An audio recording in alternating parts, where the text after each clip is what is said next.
뉴스엠 뉴스는 미국 남침내교회 유명한 신학교인 뉴올리언즈 신학교에서 교수이자 목사인 잔 깁슨이라는 교수님이 유서를 남기고 자살했음을 보도했습니다.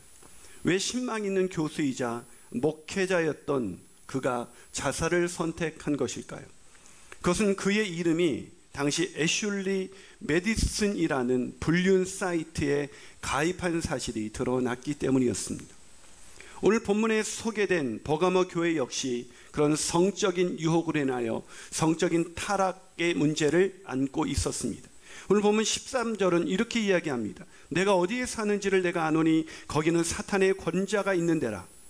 내가 내 이름을 굳게 잡아서 내 충성된 증인 안디바가 너희 가운데 곧 사탄이 사는 곳에서 죽임을 당할 때에도 나를 믿는 믿음을 저버리지 아니하였도다. 자, 주께서 버가모 교회를 뭐라고 칭찬하고 계십니까? 너는 나를 믿는 믿음을 너희가 저버리지 아니했다. 즉 다시 말해서 이것은 대단한 것입니다. 황제를 숭배하는 곳, 즉 사단의 권자가 기승을 부리는 그런 곳에서 살면서도 믿음을 저버리지 않았던 것입니다. 참 대단하지 않습니까? 그런데 이런 버가모 교회를 향해서 하나님이 갑자기 이렇게 책망하십니다. 자, 본문 14절 같이 읽어보도록 하겠습니다. 시작. 그러나 내게 두어 가지 책망할 것이 있나니 거기 내게 발람의 교훈을 지키는 자들이 있도다. 발람이 발락을 가리켜 이스라엘 자손 앞에 걸림돌을 놓아 우상의 제물을 먹게 하였고 또 행음하게 하였느니라. 자, 발람의 교훈을 지켰다. 이것이 무슨 뜻일까요? 발람의 교훈을 지켜서 우상의 제물을 먹고 행음했다. 즉 성적으로 타락했다는 것이죠. 이게 무슨 얘기냐면 발람에 대해서 우리가 알아야 되는데 민수기 31장 16절로 한번 가보죠. 읽어보시면 이렇게 되어 있습니다. 보라, 이들이 발람의 꾀를 따라 이스라엘 자손을 부올의 사건에서 여호와 앞에 범죄하게 하여 여호와의 회중 가운데에 연병이 일어나게 하였느니라. 자, 이게 무슨 말이냐면 배경을 설명하면 이렇습니다. 이스라엘 백성이 가나안 땅을 향해 길을 갈 때 모압 땅을 지나가게 됩니다. 그러자 두려웠던 모압 왕 발락이 이방인의 선지자였던 발람에게 찾아가서 이스라엘을 저주하게 해달라고 하죠. 그런데 하나님이 발람을, 그런 발람 선지자를 막으십니다. 그런데 발람은 하나님이 막으시는데도 결국 이스라엘을 찾아가서 저주를 하죠. 그런데 이스라엘을 저주하는 순간 하나님이 발람의 입술을 주장하셔서 도리어 이스라엘을 축복하게 하십니다. 이 세 번이나 시도했지만 이 저주가 되지 않는 거예요. 그런데도 발람은 그냥 떠나지 않고 꾀를 내게 됐는데 그것은 이스라엘 백성들이 모압 여인들과 함께 음행에 빠지도록 꾀를 낸 것입니다. 이에 하나님이 이스라엘 백성을 징계함으로 인해서 연병이 일어났다. 이것이 바로 민수기의 내용인 것입니다. 즉 다른 유혹은 다른 것으로 저주할 수 없도록 하나님이 막으셨지만 결국은 발람이 내놓은 꾀, 그 성적인 유혹에 이 이스라엘 백성들이 넘어가고 만 것입니다. 바로 오늘 이 말씀을 오늘 버가모 교회 얘기하시고 계신 것은 이 버가모 교회가 이 발람의 교훈을 지킨다. 즉 성적 유혹에 빠져서 우상 숭배와 행음을 하게 되었다는 것을 말하고 있는 것입니다. 즉 성적인 타락에 버가모 교회가 빠진 것입니다. 여러분, 버가모 교회는 누구보다도 신실한 믿음을 소유했던 그런 사람들이었지만 안타깝게도 성적인 유혹에 넘어가고 만 것입니다. 그렇다면 사랑하는 여러분, 요즘 우리가 잠언을 통해서 이 성적인 유혹이 얼마나 위험한 것인가를 배우고 있지만 저와 여러분은 이 성적인 유혹에서 자유로우십니까? 우리는 성적인 유혹에 빠지지 아니하고 신실한 그 걸음을 계속해서 걷고 있을까요?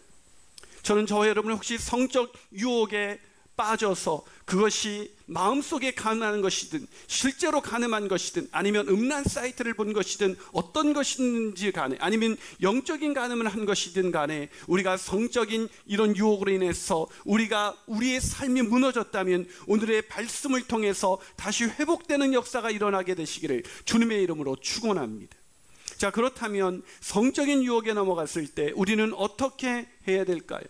첫 번째로 유혹에 넘어간 죄를 회개해야 합니다. 이 성적 유혹에 넘어갔다. 이거에 대한 회복의 은혜를 경험한 사람이 있습니다. 바로 고든 맥도날드라는 아주 유명한 작가이자 목회자입니다.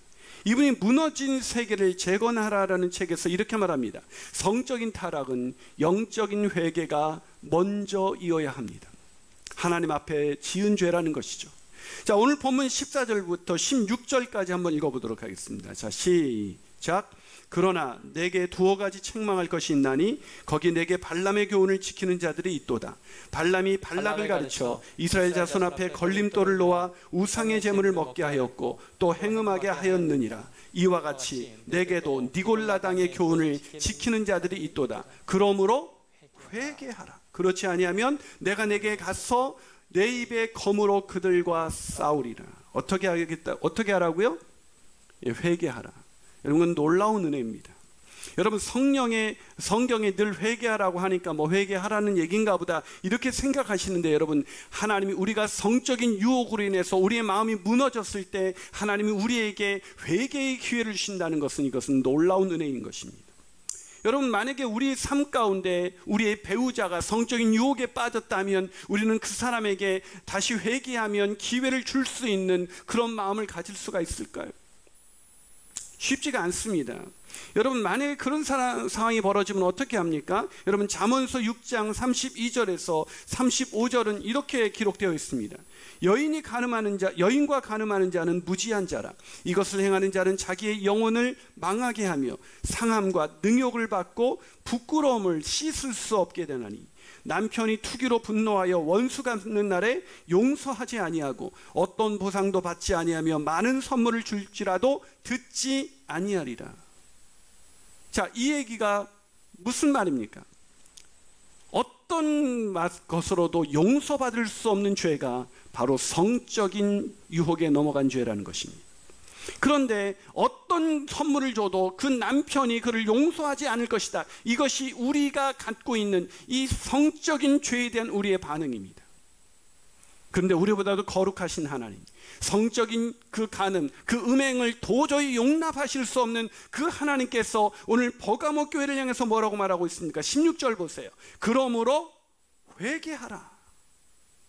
그리하지 아니하면 내가 내게 속히 가서 내 입의 검으로 그들과 싸우리라.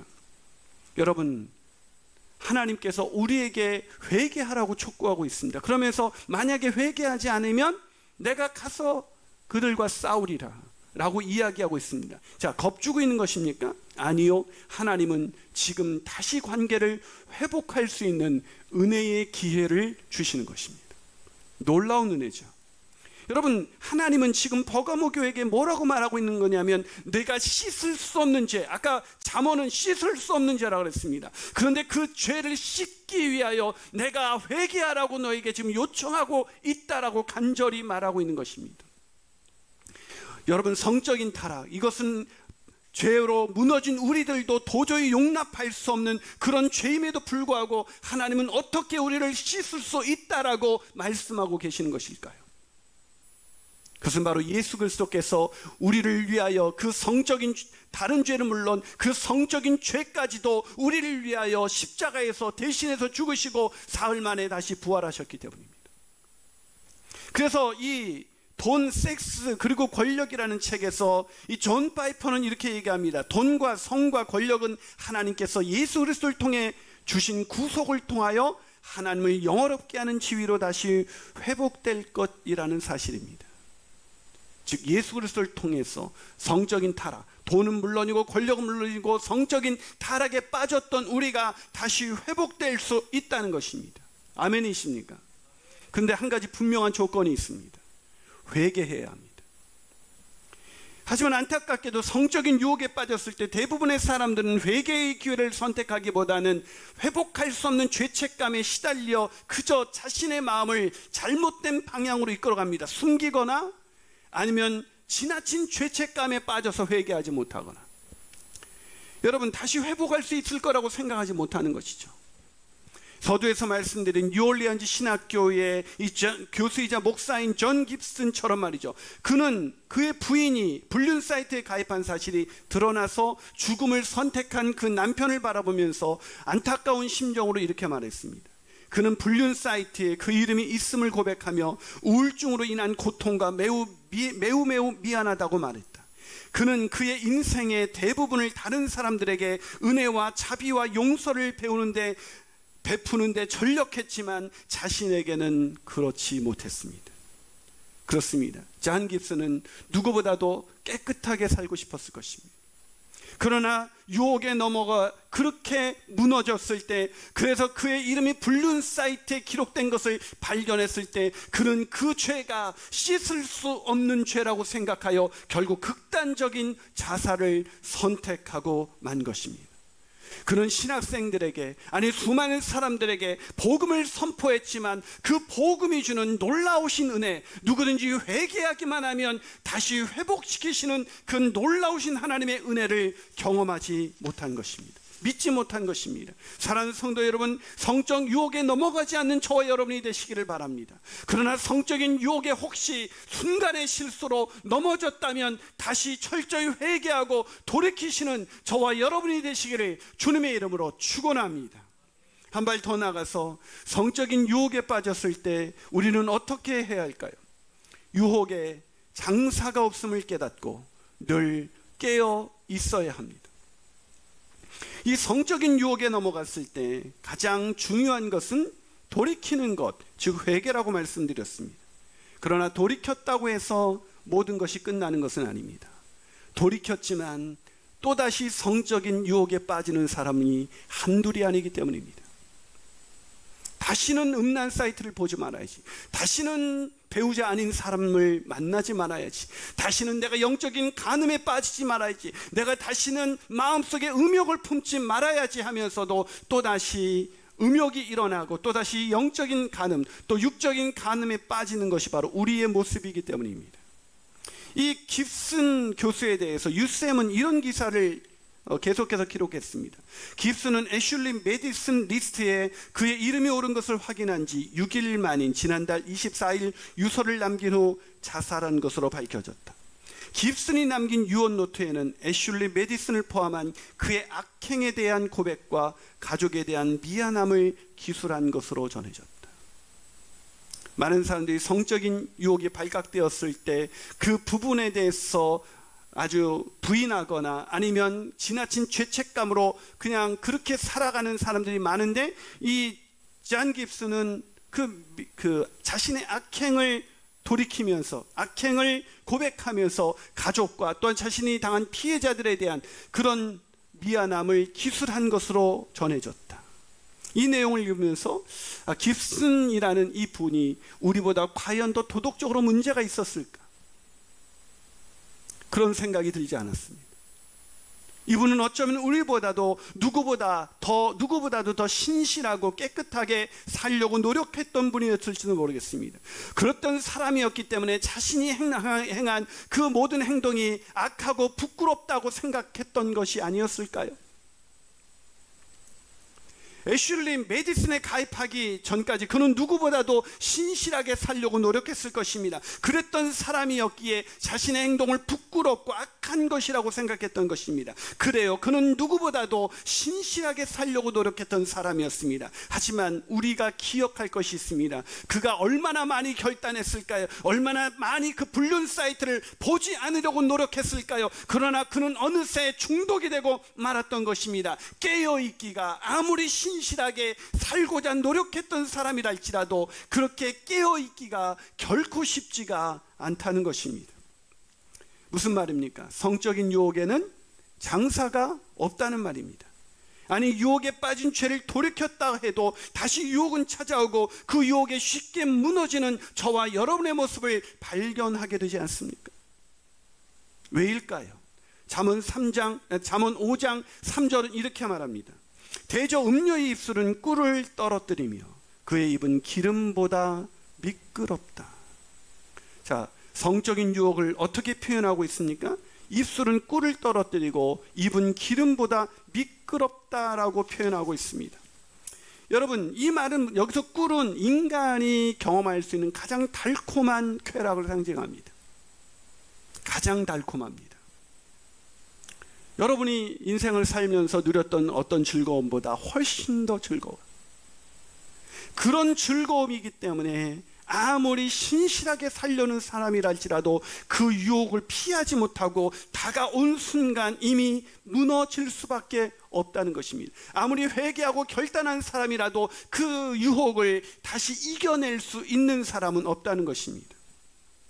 최근 저에게도, 제가 밴드를 하고 있는데 밴드에 초대장이 하나 날라왔습니다.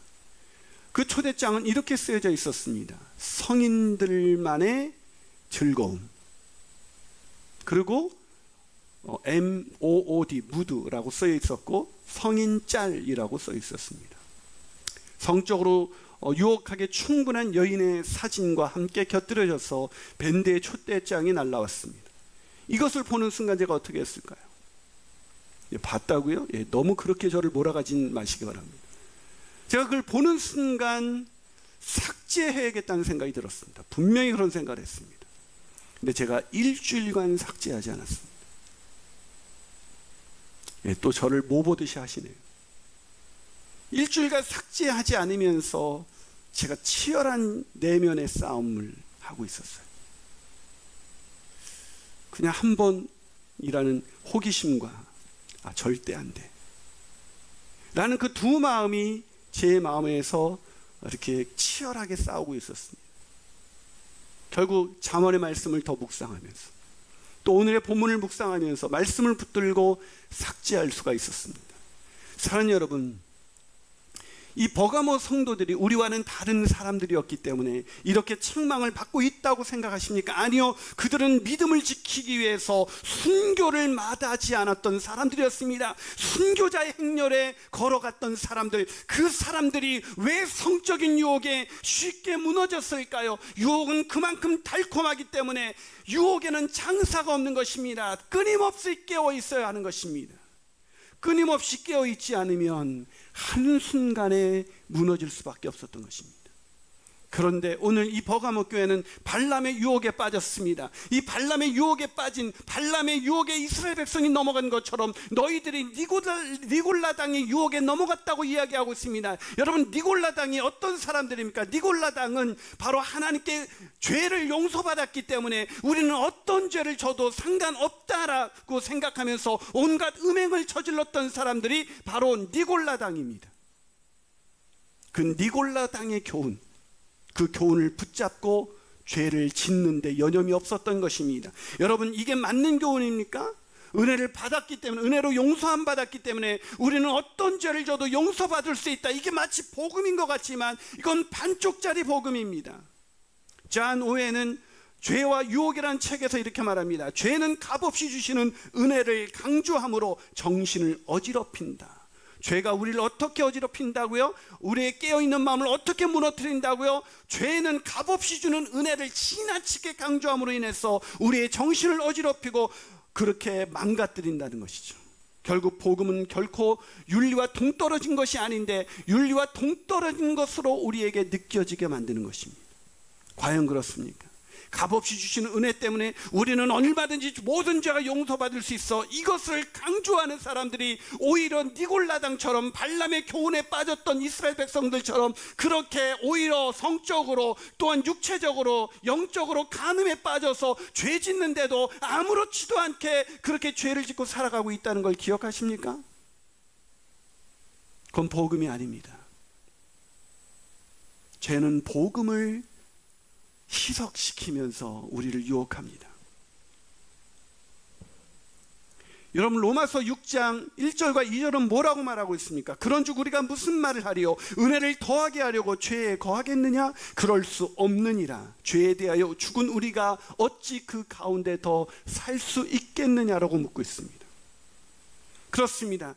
은혜를 죄 짓는 근거로 사용할 수 없습니다. 진정 은혜 받은 사람이라면 다시는 성적인 유혹에 빠지지 않기 위해서 오늘도 치열하게 그 깨어서 죄와의 유혹, 그런 성적인 유혹과 싸우는 것입니다. 그것을 멀리하는 것입니다. 사랑하는 여러분, 깨어 있어야 합니다. 깨어 있어서 성적인 유혹은 물론 모든 유혹에서 자유한 저와 여러분이 되시기를 주님의 이름으로 축원합니다. 마지막으로 성적 유혹에 넘어갔을 때 우리는 어떻게 해야 될까요? 그것은 유혹에 넘어졌어도 회개할 때 우리를 새롭게 하신다는 것을 믿어야 합니다. 여러분, 저는 성적 유혹에 넘어갔을 때 회개해야 할 뿐만 아니라 깨어있는 것이 중요하다고 말씀드렸습니다. 그러나 목회를 하다 보면 회개했음에도 불구하고 깨어있지 못하는 경우가 있습니다. 아니, 깨어있으려고 노력을 하는데 또 어떤 사람은 다시 일어나지 못하는 사람들이 있습니다. 제가 대형교회에서 사역할 때였습니다. 한 집사님이 친구들과 골프 여행을 갔다가 입에 대지 않던 술을 입에 대게 되었고, 그 술김에 성적인 유혹을 이기지 못하고 그렇게 자신의 몸을 파는 여자와 관계를 갖게 됐습니다. 아침에 깨어났을 때는 죄책감과 후회가 밀려왔지만 이미 때는 늦은 시간이었습니다. 후회와 죄책감이 그를 사로잡기 시작했습니다. 그분이 너무 힘들어서 저를 찾아왔을 때는 그는 아직까지도 괴로워하고 있었습니다. 한 번도 그런 적이 없었던 사람이니까요.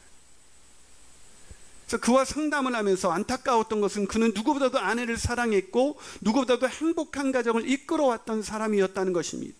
진심으로 뉘우치는 그에게 저는 복음을 다시 들려주었습니다. 예수 그리스도께서 죄와 사망으로부터 우리를 건지기 위해서 십자가에서 죽으시고 사흘 만에 부활하셔서 우리의 구주와 주님이 되셨기 때문에 그 복음을 믿는 형제는 이제 그 죄로부터, 그 죄의 결과로부터 자유하다는 이 복음을 들려주었습니다. 그런 눈물을 흘리면서 자신의 죄를 다시 고백하고 회개한 뒤 죄사함을 믿고 돌아갔습니다. 그런데 그 형제는 회복되지 못했습니다. 왜일까요? 아무리 집에 가서 돌아보고 생각해도 아내를 사랑하는 만큼이나 자기가 지키려는 그 순결이 무너진 그것을 도저히 용납할 수가 없었던 것입니다. 참 신실한 형제이죠. 저는 그 형제를 다시 만나서 로마서 8장 1절과 2절을 설명해 주기 시작했습니다. 그러므로 이제 그리스도 예수 안에 있는 자에게는 결코 정죄함이 없나니 이는 그리스도 예수 안에 있는 생명의 성령의 법이 죄와 사망의 법에서 너를 해방하였습니다. 그러나 형제는 이렇게 말했습니다. 목사님, 저도 어려서부터 그 말씀을 배웠습니다. 저는 그런데 용납이 안 돼요. 부끄럽고 수치스러워서 아이들을 더 이상 볼 수가 없습니다. 저는 다시 그 형제에게 말했습니다. 형제님, 예수님이 형제를 죄와 허물을 위해서 십자가에서 그 죄값을 다 치르셨다는 것을 믿으십니까? 네, 믿습니다. 그런데 왜 용납이 안 되는 것이죠? 목사님, 제가 용납을 할 수가 없습니다. 네, 맞아요 형제님, 바로 그거예요. 누가 용납할 수 없다고요? 제가요. 바로 그거예요.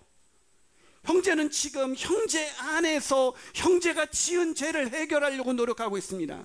그러니까 되지가 않죠. 우리는 죄를 깨끗하게 할 수 있는 능력이 없습니다. 형제 안에서 형제가 죄를 해결하려고 하니 해결이 안 되는 것이죠. 오늘 다시 한번 읽어보세요.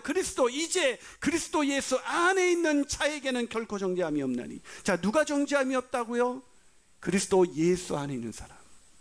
아멘이십니까? 그리스도 예수 안에 있는 사람입니다. 사랑하는 여러분, 어디에 있어요? 형제가 자꾸 형제 안에서 그 문제를 해결하려고 합니다. 그리스도 안에 계십시오. 그리스도께서 바로 형제와 저의 그런 죄를 대신해서 십자가에서 죽으시고 부활하신 것입니다.